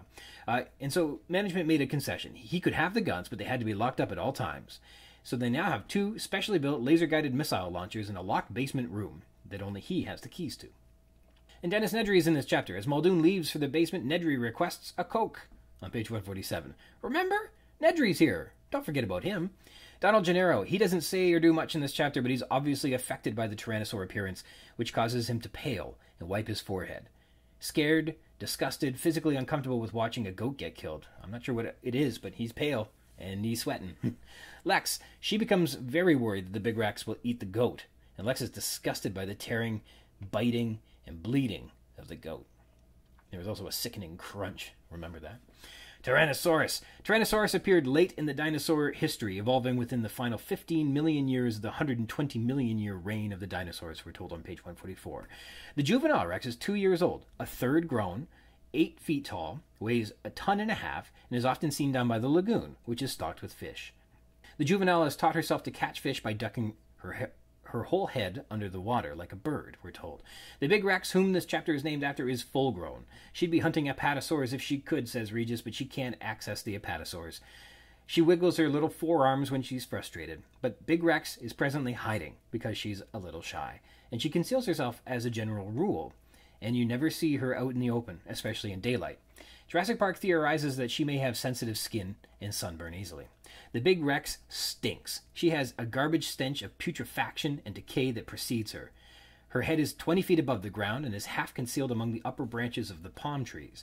Again, 20 feet high argues for the upright, erect stance that Henry Fairfield Osborn presented in his reconstruction of AMNH 5027, as discussed in episode 16, Malcolm. That's very high in the air, higher than a giraffe's head. That's incredibly high for Tyrannosaurus, and it must be standing upright, which is an outdated reconstruction. She has an, quote, enormous square head, 5 feet long, mottled reddish-brown, with huge jaws and fangs, we're told on 148, and a muscular neck. It has an enormous body. She bites the goat through the neck, and she covers the 30 yards in, quote, 4 bounding steps, which is 7.5 yards per step, 22.5 feet. To put this in perspective, you don't actually have to be moving fast to cover a lot of ground when you cover 20 feet with each stride. After silencing the goat, she appears hesitant and looks in all directions, including staring fixedly at the Land Cruiser on the hill. She knows that car is there. A bird chirps, which startles the Rex and causes her to be on alert, scanning the area in jerking shifts. And then she's described as moving very silently as well, before she leaves with the goat to go eat in solitude. Dilophosaurus. The Dilophosaurs surprise Jurassic Park with their venom and capabilities to spit, which is said to be up to 50 feet. To put that in perspective, the Dilophosaur could be 10 feet behind a bus and hit you with its spit. Their venom has 7 different toxic enzymes. They were found to be eating rodents, we're told on page 146, which we'll learn later on used to be a problem on the island, having lots of rodents around. Management would like to remove the poison sacs of the Dilophosaurs, but the vets have failed twice on 2 different animals, and management won't allow one to be killed to perform an autopsy. Velociraptors. Muldoon worries the most about the velociraptors. They're instinctive hunters, never pass up on prey, and kill even when they're not hungry. They kill for the pleasure of killing. They're swift, strong runners, astonishing jumpers, with lethal claws on all 4 limbs, capable of delivering a disemboweling swipe that can spill a man's guts. As well, powerful tearing jaws that rip flesh instead of biting, and are far more intelligent than other dinosaurs. Natural cage breakers. They're at least as intelligent as chimpanzees with agile hands capable of manipulating objects and opening doors. They can escape with ease. We have a couple neat localities as well. We're at the Tyrannosaur Paddock. This is south of the Dilophosaurs and Triceratops, which we visited earlier, and the Land Cruisers stop at the rise of a hill overlooking a forested area sloping down to the edge of the lagoon. Further south, beyond the Tyrannosaur Paddock, Apatosaurus necks can be seen. The sauropod paddock is there. The territory is, quote, completely enclosed with trenches and fences. They're disguised from view, so we can't see those things, but they are there. A hydraulic lift emerges from the ground where a tethered goat baits the Tyrannosaur to emerge. It is 30 yards from the nearest palm trees in the center of a field. That field, therefore, must be 60 yards across, and the cage bars slide down from around the goat, and they wait for quite a while to see if Big Rex will show herself. The sauropod paddock is where the apatosaurs are, south of the Tyrannosaur paddock, and they share the same lagoon, in which the apatosaurus' bodies are mirrored in the water's surface on 144. The atmosphere here is so convincing one might truly believe that they've traveled back to the Mesozoic era. And Jurassic Park, that Muldoon says his perception of dangerous animals puts him at odds with the Jurassic Park management in California, especially Hammond. This suggests that the island resort is managed from the mainland, likely at the InGen offices in Cupertino, California, which is known today as part of Silicon Valley. And I think it was called Silicon Valley back then, too. I don't know that I've ever really thought about it being managed from the mainland, but sounds like that's what Muldoon deals with. Allusions and references. We get Robert Trent Jones. The London Sunday Times said, quote, what Robert Trent Jones is to golf courses, Robert Muldoon is to zoos, a designer of unsurpassed knowledge and skill on 145. Jones was a prestigious, award-winning golf course architect who received the Golf Course Superintendents Association of America's highest honor and inducted into the World Golf Hall of Fame in 1987, which is right when this book was being written. So maybe he was in the news when Crichton was kind of coming up with a character here. Jones was 83 years old when this book came out. Cage breakers. We learned that animals like monkeys, elephants, wild pigs, the giant armadillo, and moose are skillful cage breakers. We didn't know that before. Nature, red in tooth and claw. The idea of nature, red in tooth and claw, was wrong. Most often the prey got away, we're told on 149, says Alan Grant. This is a quote from Lord Alfred Tennyson's epic poem In Memoriam from 1850. It took him 17 years to write this 2,960-line poem, which had 131 sections and an epilogue. The, quote, red in tooth and claw line has been popularly accepted to be about his perceptions on evolution and the transmutation of species. There were controversial implications for theology once the British began uncovering dinosaurs, fossils, and considering concepts like evolution and extinction. These all challenged the literal interpretations of the Bible, which was a common worldview at the time and resulted in a crisis of faith for many.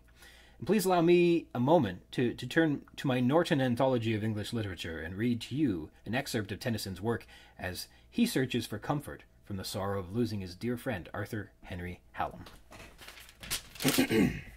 Canto 56. So careful of the type, but no.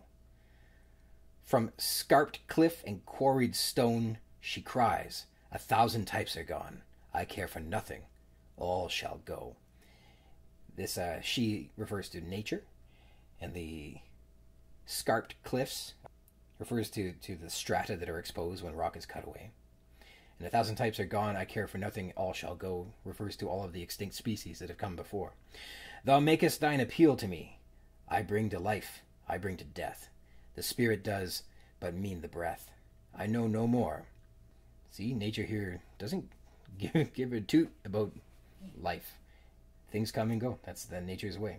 And he, man, her last work, who seems so fair, such splendid purpose in his eyes, who rolled the psalm to wintry skies, who built him fanes of fruitless prayer, fanes are temples, who trusted God, was loved indeed, and loved creation's final law.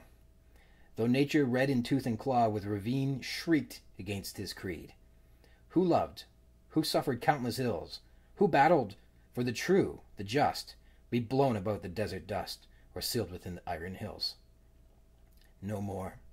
A monster then, a dream, a discord, dragons of the prime that tear each other in their slime, were mellow music matched with him. O life as futile then, as frail, Oh, for thy voice to soothe and bless. What hope of answer or redress behind the veil? Behind the veil. You can hear in the verse the conflict between God and nature, with man struggling to accept who it is that controls who shall live and who shall die, and who shall be left in the rocks like a fossil. I've read that these cantos are actually called the Dinosaur cantos, which is interesting. They are specifically referencing the dragons of the prime that tear each other in their slime, and that for all man's spirituality, fidelity, or heroism, who, quote, battled for the true, the just, yet nature cares little at all, will have man nonetheless, quote, be blown about the desert dust, or sealed within the iron hills. In context, and so like trapped just like a fossil is, extinct in ages gone by. In context with the greater work, English lecturer and literary critic Dr. Oliver Turrell says, quote, nature had seen fit to take Arthur Hallam in his prime, and that is who In Memoriam is dedicated to. Nature cares little, then, for the individual or single life within the species. How can she, nature, when geology has shown that so many earlier species have gone extinct? 1,000 types are gone. I care for nothing. All shall go. Nature is a world of strife and conflict and violence, red in tooth and claw, as Tennyson memorably puts it. This certainly prefigures the Darwinian view of nature, but Tennyson had learnt of nature's brutality from geology rather than evolution. Thank you to Dr. Turrell for that explication. So here, Grant is referencing nature's indifference to life, that nature cares nothing at all for any individual of any species, that nature freely accepts death without any hitches, and therefore the wild is a dangerous place because of teeth, and because of claws, and because teeth and claws make the red come out, or something like that. This is quickly devolving from something literary to like caveman talk. But in any case, what's important here is that Grant is suggesting that hunters fail often, and that successful hunts require great strategy and dedication. A carnivore won't feel shame or guilt. They're possessive of the kill. It's required for their own preservation. And Grant transmutes that possessive quality of being carnivores, like lions and tigers, to the tyrannosaur. This concept will play itself out again later in the novel, in fact, saving Grant's life. We'll find out. Fighting over who killed what. Stylistic techniques. Tyrannosaurus is shy? We have in italics on page 145. Says a shocked Ian Malcolm, and this is certainly an unexpected quality for Tyrannosaurus, and perhaps that delights Malcolm, that these animals who are intended to shock and delight audiences are in fact shy. Oh my God, she's as large as a bloody building, Malcolm then says, after he finally lays eyes upon the Tyrannosaur. That's disgusting. The G-U-S is emphasized with italics to show that that's exactly how Lex was saying it. And she says that over about the sickening crunch of bones. And ladies and gentlemen, Tyrannosaurus Rex, says Richard Kiley as they depart the Tyrannosaur paddock. We have a colon. They were swift, colon, strong runners and astonishing jumpers on 146. Here the colon defines the statement that they are swift. They're also strong runners and astonishing jumpers, so it seems to be used correctly. And Malcolm whispered, colon, how long will it wait? And here the colon introduces a quote. So I guess that's used properly. It seems odd. He uses colons and semicolons a lot, and I'm not sure. I think the first rule of semicolons is you don't use them often. Semicolon, quote, moose were always getting free, semicolon. They had a talent for it on 147. Here the semicolon is just joining two clauses together. The idea of, quote, nature red in tooth and claw, unquote, was wrong. Semicolon, most often the prey got away. And again, just the same idea. A semicolon, for some reason, can't be just Grant saying two sentences. He's got to, for some reason, join these two clauses together. Rhetorical questions. But who would suspect that the giant armadillo was a notorious cage breaker? Or the moose? On 147. No answers. They're just kind of saying, here's something surprising. Did you know? M-. Hunters knew how difficult it was to bring down a 4-ton African elephant. M-. And some of the dinosaurs weighed 10 times as much. And then we have another time, maybe 3 or 4 minutes, maybe M-. So in one instance there, it's using kind of representing an interruption, and the other, it's just sort of a punctuation. The M- seems to replace commas and parentheses and things like that. Or here, I guess it can be used in place of a colon when you want to emphasize the conclusion of your sentence. So some of these dinosaurs weighed 10 times as much is, I guess, the point he's looking to make, and he does that by employing the M-. Then we have some more cursing. Oh my God, she's big as a bloody building. And the ellipses is in there too. Oh my God, ellipses. So she's as big as a bloody building, ellipses. So in that case, emphasis, astonishment is implied, as well as speechlessness, that the ellipses is showing that, he's without words for a moment. So again, that's a pretty good example of using different tools in the toolbox to illustrate or graphically portray astonishment. It's good. Metaphors. The sun was falling to the west, sinking into a misty horizon on 144. The sun itself is not sinking nor falling. It is just an illusion as the world continues spinning, of course, but the sinking metaphor carries a slowness to it, which is perhaps gentle, and the scene is meant to be gentle and peaceful. The whole landscape of Jurassic Park was bathed in a soft light. And it's not actually bathing, but you again get this peaceful, soft, comfortable feeling that there is a soft light around, as if like bathwater all around you. Quote, particularly the little martinet standing beside him on the control room. 146. I thought that this was a metaphor, but it turns out that a martinet is just a strict disciplinarian, which I guess is sort of an exaggeration on Hammond, but really, this is just an adjective than a metaphor, and that's my mistake. All my life I thought this was a reference to like a puppet or a little weasel or something, but no, it means it's a strict disciplinarian. I didn't know. And a simile, the juvenile has taught herself to catch fish by ducking her head under the water, quote, like a bird. I used to envision this as a swooping scoop, but like if you've ever watched a heron catch a fish, it's a darting stab.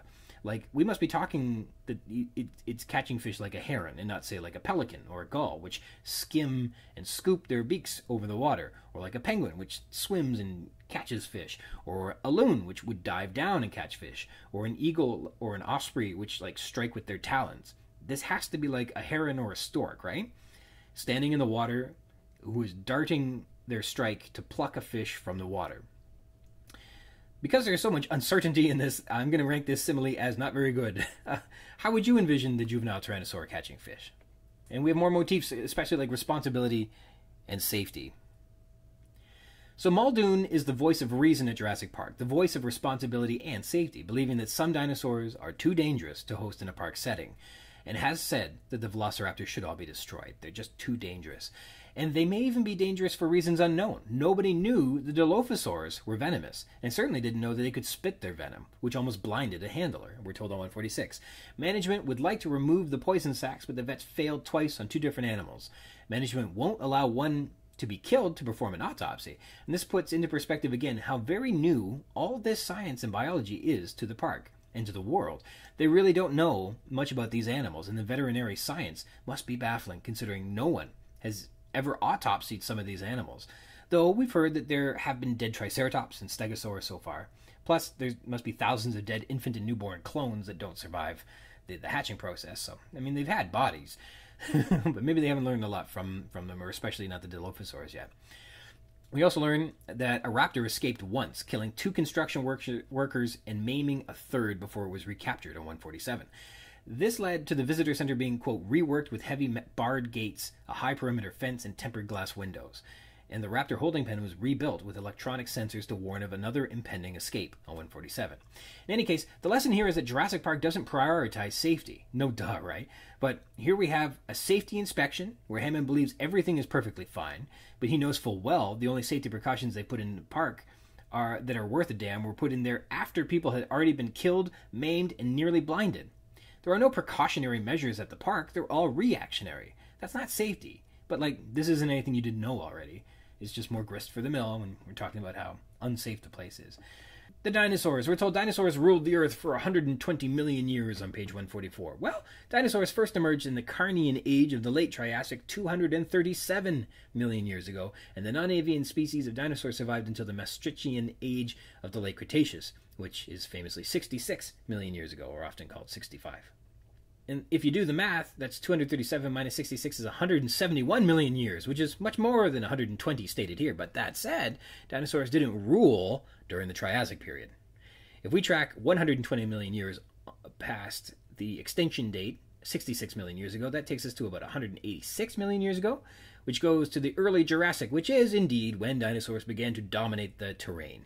What kinds of dinosaurs did you get way back in the Pliensbachian age, which is some part of the early Jurassic? You had coelophysids like the Procompsognathus, you had neotheropods like the Dilophosaurus, you had sauropods and prosauropods and some dinky ornithischians, and some early thyreophorans like Scutellosaurus. Then everything got bigger after that. As they dominated, as they ruled, right? Dinosaur bites. We get 2 instances where dinosaurs are biting in this chapter, and it's strange or like hard to imagine. First, the Dilophosaurs are said to be found eating rodents on 146. Apparently, they bite the rodents, then wait for the rodents to die, but like, to a Dilophosaur, couldn't you just swallow a rat whole? I've literally seen a video of a seagull swallowing a rat whole. There's no reason a big theropod couldn't do this as well. That they'd sit down to a little meal and take polite nibbles at a rat seems preposterous, right? And the Tyrannosaurus bites a goat in the neck. Big Rex has a, quote, enormous square head, 5 feet long, mottled reddish-brown with huge jaws and fangs. On 148, we're told. And then it somehow takes its massive face, that's got to be multiple feet wide, and strikes with surgical accuracy at the goat's neck? This is like you biting the neck of a gummy bear. Again, Big Rex could swallow a goat without chewing. It's just down the hatch she goes. So I take umbrage with this depiction. I don't like it. And then Big Rex puts its foot on the goat to pin the carcass in place while it tears at the flesh, which is cool sounding, but again, like the Tyrannosaurus's foot is bigger than the goat. Its toes may be bigger than the goat. The physics of this predation is incomprehensible. So I don't like it. Although I do like, the bone crunching and all that. It's very visceral. It's very cool. It makes dinosaurs feel scary. Timeline. There is soft light and lengthening shadows as the sun falls into the western horizon on 144, and the ripples in the lagoon are described as pink crescents, indicating that the light on the horizon is beginning to bend the light around the curvature of the Earth, giving us those beautiful pink and orange colors before dusk. All this is to say, it's no longer afternoon. It has now become evening, and frankly, quite early for this time of summer. This is a personal hang-up of mine, biased from my lifetime living in southern Ontario, Canada, but nightfall, evening, dusk, sunset, whatever you call it, that does not happen in late August until like 8 p.m., and I didn't think that it would be significantly different down in Costa Rica, but I am wrong. In Costa Rica, apparently, the late August sunsets begin around 5:45, and that's crazy to me, but the novel gets it right. Save me a piece of that humble pie Chris McDonald and I ate at the Florida State Fair back in episode 18, because I've earned myself a fresh slice. And we are told Big Rex, quote, conceals herself as a general rule, and you never see her out in the open, especially in daylight, by Regis in 145. This is especially interesting because the sun is just going down. Perhaps she's a nocturnal hunter, and if so, just gearing up for an exciting evening. Some feminism. The juvenile Tyrannosaurus is referred to as a he, as well as the Big Rex. Again, but we know they are both women. Power is magic. As they stared out at the landscape, it was possible to believe that they had really been transported millions of years back in time to a vanished world on 144. There's something about believing the illusion, believing in magic, being swayed by the power of the science that's made this convincing reconstruction.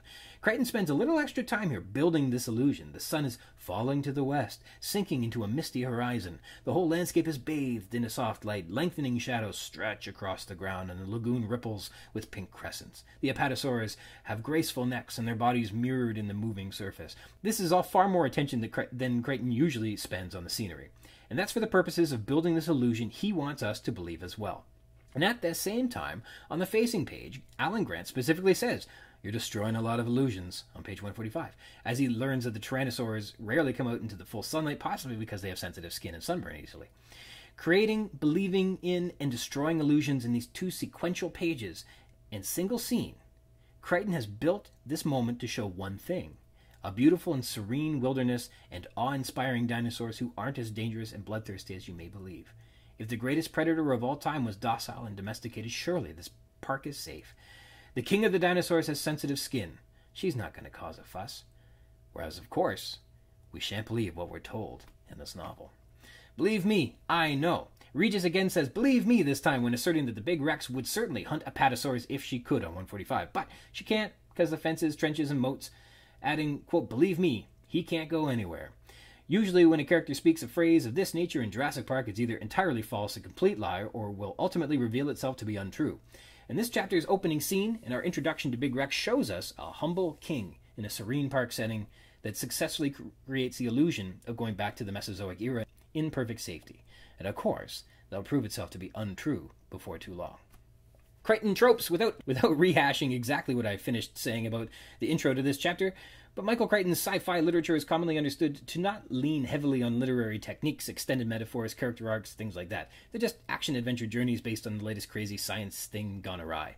But it's not that Crichton is incapable of flowery language. It's just that he picks his spots, and the beginning of this chapter successfully lulls the reader into the illusion. You believe the Tyrannosaur is sensitive and shy, that the fences, trenches, and moats are sufficient, and that Jurassic Park is going to offer an unimaginable experience transporting guests, quote, back in time to a vanished world. When Crichton focuses his literary chops on delivering an awesome vision, he executes with the clarity and finesse of a world-class best-selling author. Building a mystery, we sort of get two mysteries answered in this chapter. First, recall back in episode 19, Jurassic Park, Sattler and Grant notice that the rooms have been retrofitted with protective bars, which weren't in the plans, as well as tempered glass set in a steel frame. The doors are steel-clad and a 12-foot-high, inch-thick steel fence surrounding the lodge. They wonder why this was added to the plans. Well, if we couldn't have guessed the obvious, now we're specifically told, yep, the raptors got out and killed 2 construction workers and maimed a 3rd. This led to the visitor center being, quote, reworked with heavy barred gates, a high perimeter fence, and tempered glass windows. And the raptor holding pen was rebuilt with electronic sensors to warn of another impending escape. This also answers Malcolm's question from episode 24, Control.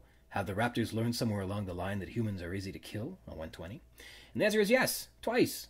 Granted, only one raptor is said to have gotten out and learned how to kill people, but I guess they chat amongst themselves and spread the word down at the holding pen, so they all know how to kill people now. All right, great big thank you to Justin Kiley one more time. Thanks, pal. I appreciate it. I hope you had fun. I had a good time. I want to sign off today thanking you for joining me. If you want to read along in the book, add some thoughts to what we've been discussing on the show, or be a guest on the show and chat with me about anything you like about Jurassic Park, you can do that by connecting with me. I'm at ryansrogers@gmail.com. If you'd like to be a guest, drop me a line, and we can try and set something up. We can rehash, tear down, gush over, and chit-chat about any part of the book, or also not the book, all you'd like. Jurassic Park-Cast is part of the Spring Chicken's banner of amateur intellectual properties, including the Spring Chicken's Funny Pages, Tomb of the Undead graphic novel, the Second Lapse graphic novelettes, the Infantry, and the worst of them all, the King Street Capers. And you can find links to all that baggage in the show notes or by visiting the schickens.blogspot.com, or finding us on Facebook at facebook.com/Spring Chicken Capers, or me, I'm on Twitter at RogersRyan22. Thank you dearly for tuning in to the Jurassic Park-Cast, the Jurassic Park podcast where we talk about the novel Jurassic Park, and also not that too. Until next time.